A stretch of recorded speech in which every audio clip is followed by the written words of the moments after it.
iPhone 12 event date. Are you curious? Well, guess what? Apple posted, then deleted a live event test on YouTube. That's where we are right now. We're on YouTube. Are we? Yeah, we're also in the podcast apps. Oh. But we're on YouTube. And Apple, I don't know if this was on purpose. I don't know if this was an accident. Of course, the speculation, we're well aware that Apple's going to have to push back deliveries of the iPhone 12 because of delays. That's been all the rumors. That's been all the talk. So people were kind of expecting, if you're going to have to push everything back, maybe you just push the event back too, because what's the point in telling people about something they can't get for a long time, for months and months? You might not want to do it.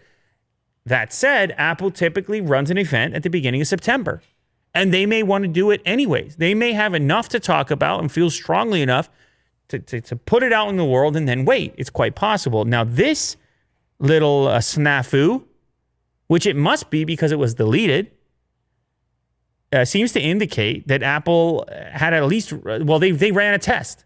As you would with a live event, you can have a test event sitting there, but it has a date and a time on it. And if you scroll down to the actual tweet where this came out, there's a screenshot of what it looked like inside of a person's YouTube notifications.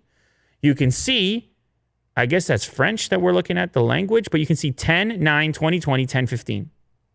And this would be where you would click for the reminder inside of your subscription feed if you were subscribed to the Apple channel.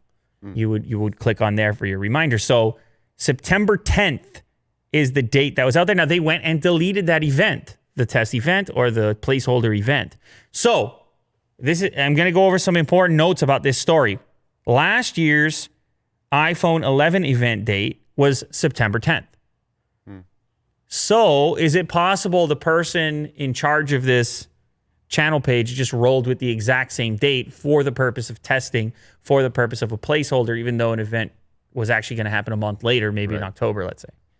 Okay, that's option number one. Yeah. Option number two, they just loved that date. They just loved that date from last year, and they do want to run it again. And this wasn't supposed to go out as a test to let everybody know that's when it was going to happen. That's a possibility as well.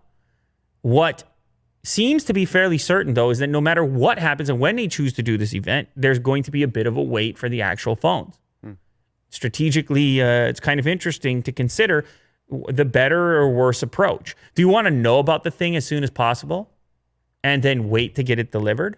Or do you want to know about it when it's closer to ready so you can actually enjoy the thing in a period of time that's reasonable? That's up to the users. It's amazing with Apple. They just put out a little test clip and people, now you got a story on 9 to 5 Matt. Conspiracy. Now you got a story on Lou later. Maybe you test the waters. Maybe you're seeing what people think about that date. So this was on YouTube, right? That was on YouTube. They don't do live streams on YouTube, do they? No, No, it's usually their... I think they, in recent years, have embraced YouTube. Oh, a little more so. I think so. Google product. Kind of interesting point you make there, Will. Oh. But it's all, who knows, because it's all up in the air in pandemic times. Yeah.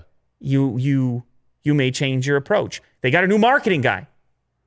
Phil Schiller decided to go hit the beach with the margarita, and the new marketing guy, he's going to be in touch with us. So we'll get the details. Oh, okay. Yeah, we'll get the details. Yeah. New guy, new era.